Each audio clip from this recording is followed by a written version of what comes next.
Hello, humans. It's Peanut and Ice Cream Bar. So today we're gonna learn about needles. And needles are pretty great. You could stab yourself in your eyeball, so don't do that if you don't want to. You know, it's a personal preference. So as you can see, there are many types of needle. There are sharps, betweens, embroidery needles, tapestry needles, little tiny little thin needles that are meant to go through little tiny little thin fabrics. Oh my god, I dropped one. Oh my god, where is it? So for the most part, for doll sewing, we're going to be somewhere in this range, the kind of between or smaller range. Oh my gosh. These needles, they just have a mind of their own. Sometimes they will poke you even without your consent, and you're like, please stop. I'm going to pick this needle here to...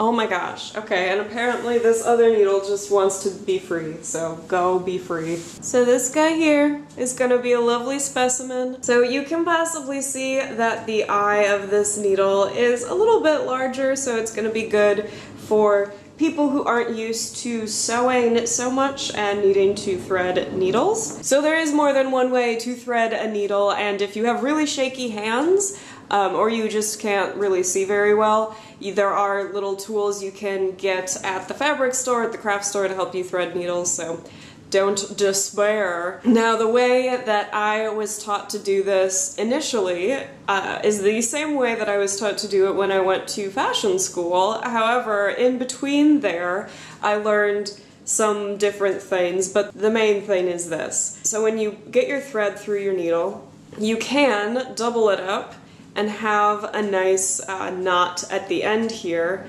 That way, the idea behind that is as you start sewing, you already have your thread knotted at the end, and that way you can just zoom zoom, go along, hooray forever, is the idea. The other theory behind this is that it's going to automatically reinforce every stitch that you make because the thread is doubled up. The correct way, according to some professors that I had, is to actually take your thread like so. So you have one long end and one little short end, and then tie it off right, just make a knot right at the end of your needle. My fingernails are too long, they're getting in the way. So the idea behind this is you do have to go back and reinforce your thread before you start sewing. So you can do that by tying a knot.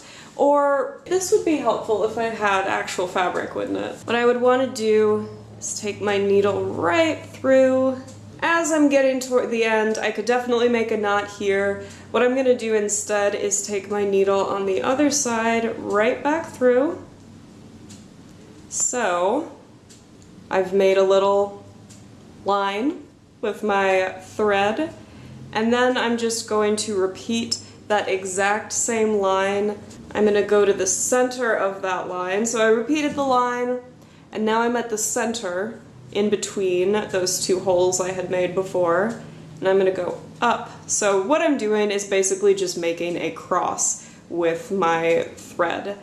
And the reason I'm doing that is because that is going to reinforce my end and beginning a lot more than just a single knot, because knots have a tendency to come untied. And forgive my sloppiness, I have not done any hand sewing in a long time, and it shows. So there's my little cross that I have sewn, and it looks like a complete mess in the back, but that's okay. This is not going to come undone very easily.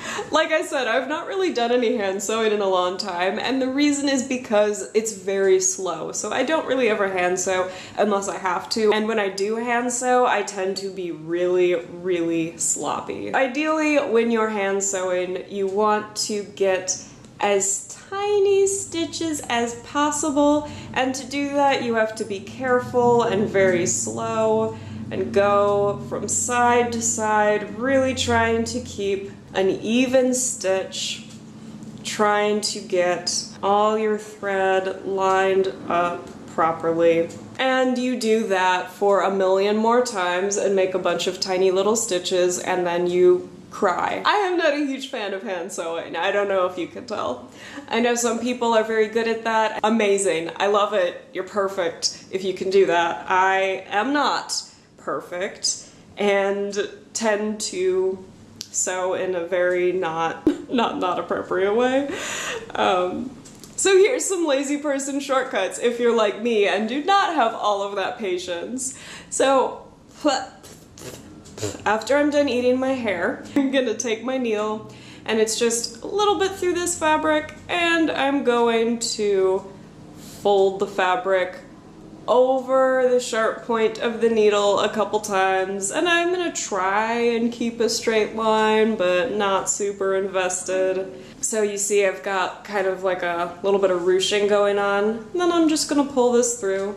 Yoop. So you can see that did not create a super straight line, but it was fast. It was a lot faster than going bit by bit. And you can see the stitch that I did when I was just going one stitch at a time, much smaller than the stitches that I did all at once. So there's definitely a difference in quality, depending on how much time you want to take with it, but sometimes you just gotta be lazy. So I did the exact same thing, just in the opposite direction, and now I have a line of stitching. And so now I can show you, now that I have my wonderful seam.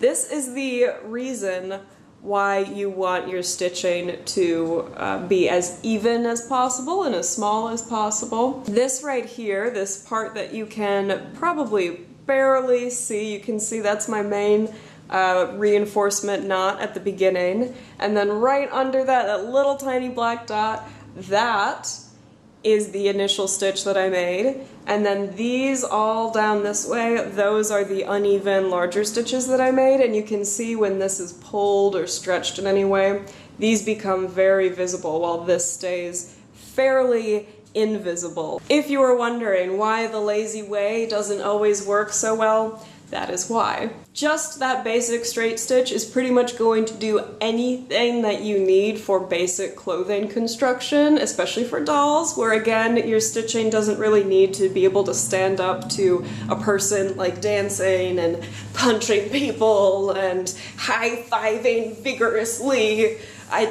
You know, everyday things. There's needles all over the ground. I don't know if I can move. I think I've trapped myself. I'm just gonna live here forever now. I'm calling sick to work today. I'm sorry. I can't come to work. There's needles everywhere. If you have any questions, please let me know. Otherwise, I will talk to you guys later, and next time we will probably be using a sewing machine.